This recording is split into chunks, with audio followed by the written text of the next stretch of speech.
Voici le dernier moment d'Alain Delon. Le 18 août 2024, dans le silence feutré de sa propriété de Douchy, l'un des derniers monstres sacrés du cinéma français a rendu son dernier souffle. À 88 ans, rongé par un lymphome B-cellulaire, il a quitté ce monde comme il y avait toujours vécu, dans la solitude élégante d'un homme qui n'a jamais appartenu à personne. Avant de mourir, il aurait murmuré à son fils une phrase énigmatique. « Je ne veux pas qu'on me pleure. J'ai vécu sans vie. » Une déclaration qui résume tout le paradoxe. Delon, icône immortelle pour les uns, énigme glaciale pour les autres. Ce que peu de gens savaient, c'est que depuis plusieurs mois, il se battait contre une forme agressive de cancer, un lymphome B à grandes cellules, qui l'avait affaibli au point de ne plus apparaître en public. Ce n'est pas seulement la mort d'un homme qu'on pleure aujourd'hui, mais celle d'un mythe, d'un fantasme, d'une génération entière de cinéma. Mais derrière l'image du séducteur insaisissable, se cache une vérité plus dérangeante. Alain Delon a-t-il vraiment trouvé la paix ? Ou a-t-il emporté avec lui des secrets que même la lumière de la célébrité n'a jamais pu révéler ? La dernière année de sa vie fut marquée par le silence médiatique, des tensions familiales et un isolement choisi, presque théâtral. Un adieu à la Delon, dramatique, contrôlé, mais profondément humain. Car si le public retient ses rôles mythiques, ses films cultes et ses amours sulfureuses, il oublie souvent l'homme derrière le masque. Celui qui n'a jamais vraiment quitté la scène, même allongé dans un lit d'hôpital. Dans les prochaines minutes, nous allons explorer les vérités cachées, les scandales, les démons et les triomphes de cet homme qui a redéfini la virilité au cinéma. Et vous découvrirez pourquoi, même après sa mort, Alain Delon continue d'exercer une fascination presque surnaturelle. Alain Delon n'était pas seulement un acteur. Il était une époque, une esthétique, une énigme. Dès ses débuts à la fin des années 1950, sa beauté presque réelle bouleverse le cinéma français. À une époque où Jean Gabin incarne encore la virilité rugueuse d'après-guerre, Delon débarque comme un fauve élégant, dangereux et magnétique. Un homme qui ne joue pas, il hypnotise. Nous sommes alors dans une France en pleine mutation. La nouvelle vague casse les codes, la jeunesse se rebelle, la sexualité s'affiche. Et voilà Delon, silhouette taillée dans le marbre, regard de fauve, insolent et inclassable. Son visage devient rapidement celui d'une génération. Il incarne à la fois l'insolence de l'après-guerre et l'angoisse existentielle d'un pays à la recherche de nouveaux héros. Delon n'est pas un acteur de théâtre, il est un animal de pellicule. Et c'est au cinéma que son mystère opère le mieux. Dans Plein soleil de René Clément, il est à la fois solaire et menaçant, assassin et victime. Puis vient Le Guépard, chef-d'œuvre de Visconti, où il devient le prince Salina, aristocrate lucide face à un monde qui se désagrège. La caméra l'aime, le monde le regarde, les femmes le désirent. Et lui, que veut-il vraiment ? Derrière cette ascension vertigineuse se profile déjà un malaise. Alain Delon semble refuser le système, tout en y triomphant. Il tourne avec Melville, Losey, Antonioni, mais n'hésite pas à produire ses propres films, parfois à contre-courant. Il veut tout contrôler, son image, ses rôles, sa légende. Ce perfectionnisme tyrannique le rend difficile, insaisissable, presque inhumain. Mais plus que son talent, c'est son aura qui fascine. Delon ne parle jamais trop. Il fume, il observe, il s'éloigne. L'homme public devient une silhouette, celle du flic solitaire, du tueur mélancolique, du roi déchu. Et dans la vie réelle, il joue exactement le même rôle. Solitaire, autoritaire, mystérieux, une star comme on n'en fait plus. Au fil des décennies, les scandales ne manquent pas. L'affaire Markovitch, ses liens supposés avec le grand banditisme, ses relations explosives avec Romy Schneider ou Mireille Darc, ses positions politiques ambiguës, tout semble glisser sur lui comme sur une armure de glace. Car Delon ne se justifie jamais. Il déteste les interviews, il fuit les confidences. Et pourtant, il reste partout, comme une présence hantée du cinéma français. Et aujourd'hui, face à sa mort, une question ressurgit. Qu'a-t-il laissé derrière lui, au-delà des films et des photos ? Quels fantômes l'ont accompagné jusqu'à sa dernière nuit à Douchy? Y avait-il dans son silence final une confession, un regret, ou simplement le dernier acte d'un homme qui aura joué sa propre légende jusqu'au bout? Cette histoire n'est pas celle d'un acteur, c'est celle d'un mythe qui a préféré mourir debout plutôt que de vieillir à genoux. Et ce mythe, c'est Alain Delon. Le succès d'Alain Delon ne fut jamais une simple ascension linéaire. Il ressemblait davantage à une marche au bord du précipice, un jeu constant entre lumière aveuglante et ténèbres opaques. Sa carrière, tout comme sa vie privée, fut jalonnée de triomphes éclatants et de zones d'ombre qui ne cessent de fasciner. Son entrée dans le monde du cinéma à la fin des années 50 fut presque accidentelle. Un jeune homme au charme félin, ancien militaire, débarque à Cannes en 1957, sans formation, sans réseau, mais avec un magnétisme tel que même Romy Schneider ne put y résister. Leur relation devient l'obsession de la presse, le début d'un conte d'amour et d'un drame à huis clos. L'événement initial de la tragédie de Delon fut sans doute cette relation passionnée avec Romy, elle-même étoile montante du cinéma européen. Le couple symbolisait l'amour absolu, mais aussi une tension permanente entre besoin de liberté et désir de contrôle. Lorsqu'ils se séparent, c'est un séisme. Et lorsque Romy meurt, des années plus tard, Delon n'apparaît plus jamais tout à fait vivant. Il dira plus tard, « Une partie de moi est morte avec elle ». Mais c'est en 1968 que tout bascule définitivement. L'affaire Markovitch éclate. Le corps de Stevan Markovitch, garde du corps de Delon, est retrouvé dans une décharge.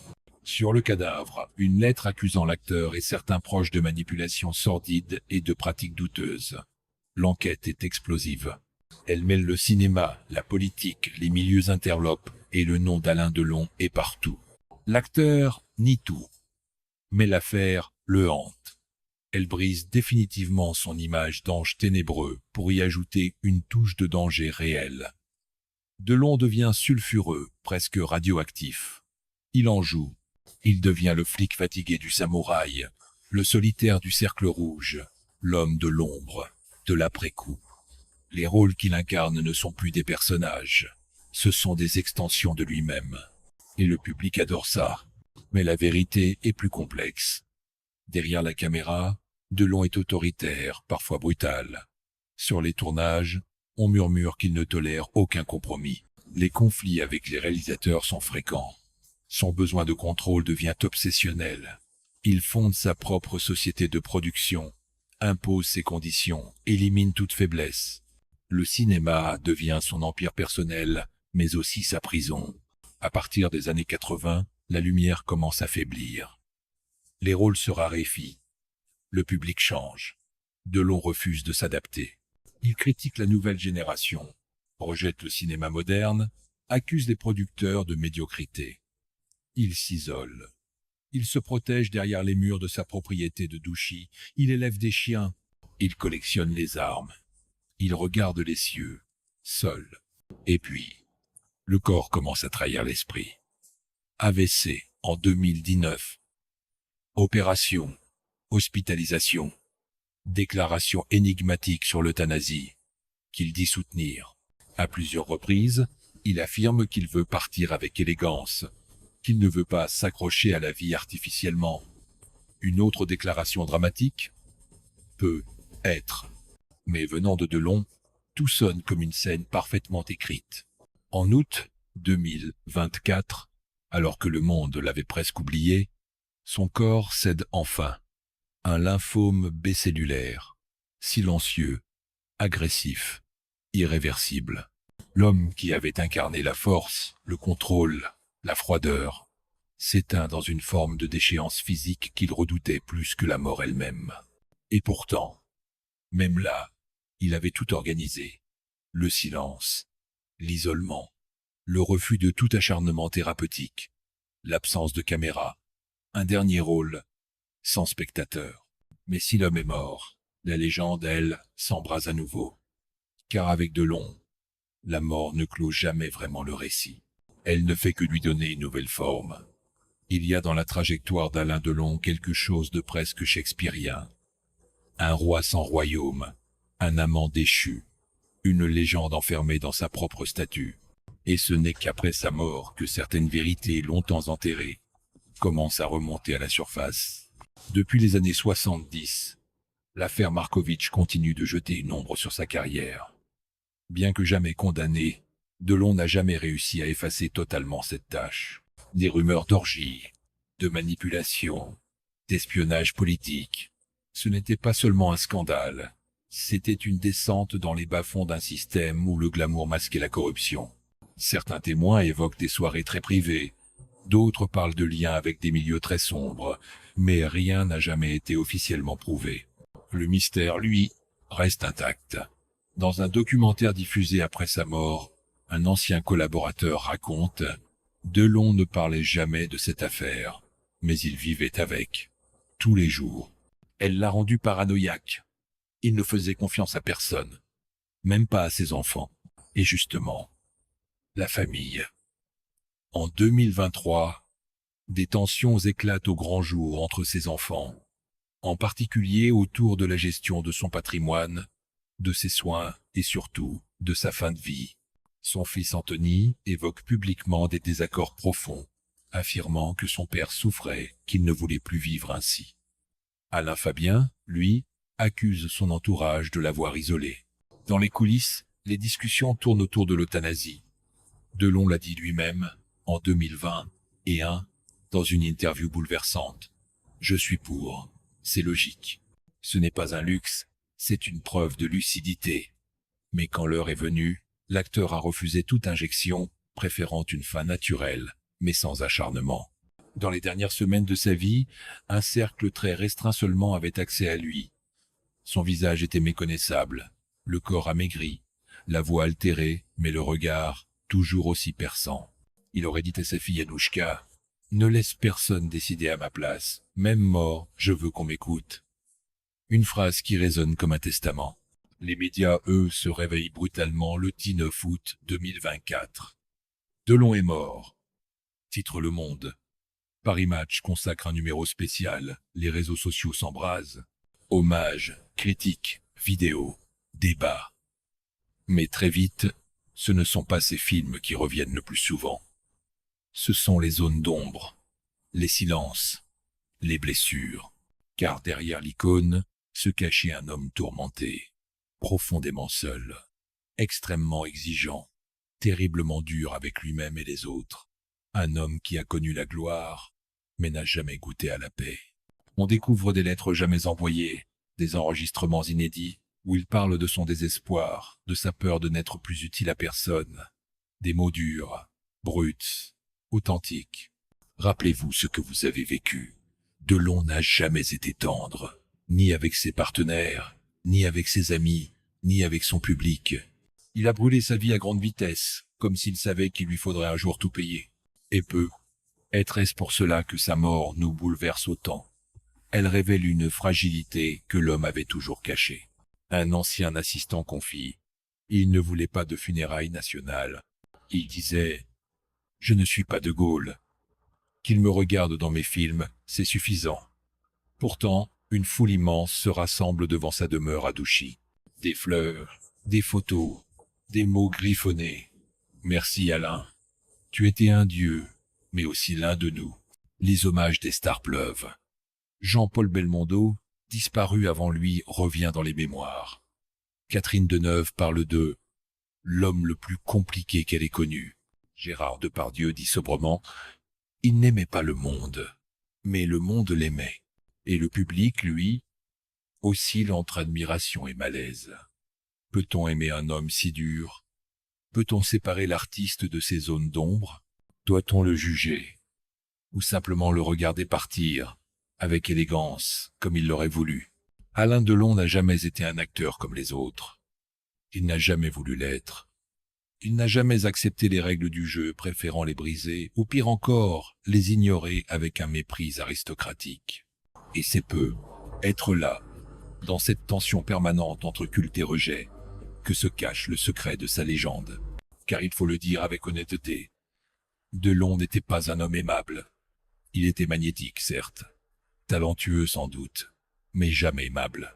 Il ne cherchait pas à plaire, Il cherchait à dominer. Le plateau de tournage était son royaume. Le réalisateur, un allié temporaire.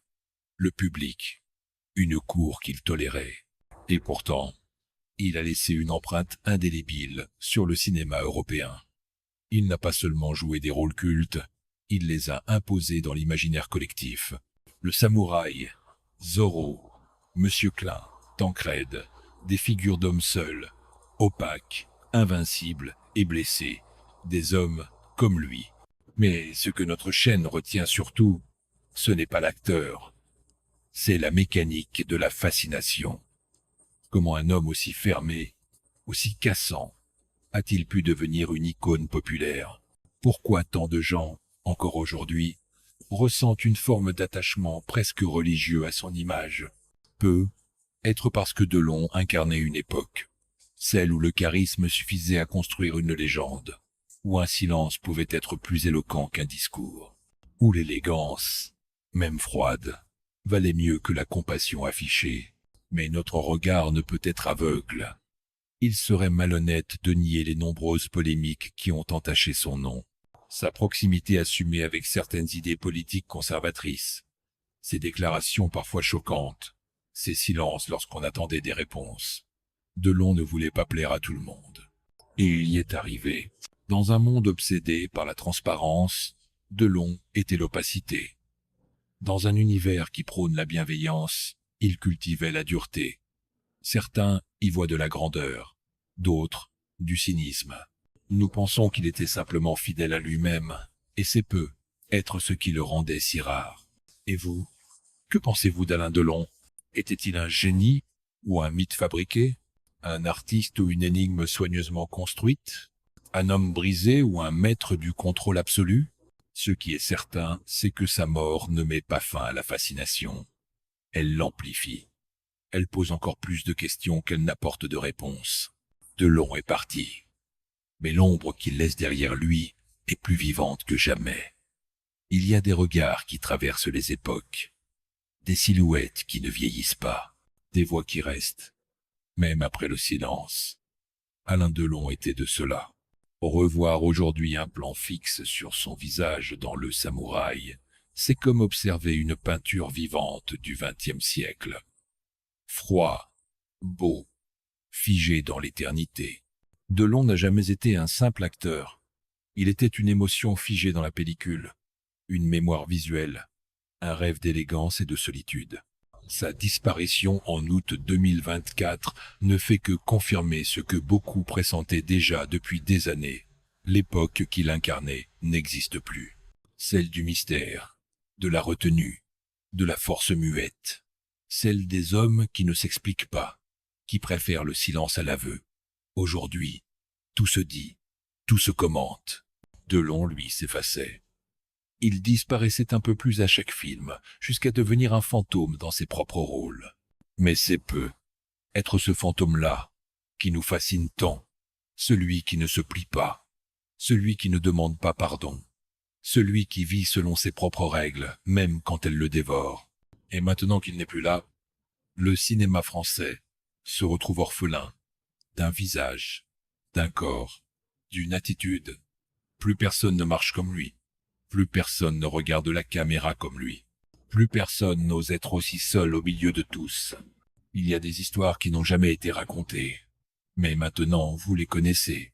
Alain Delon laisse derrière lui une œuvre immense, un parfum d'inachevé et une question suspendue. Pouvait-on vraiment le connaître? Peut être pas. Mais ce mystère, justement, est son plus beau rôle.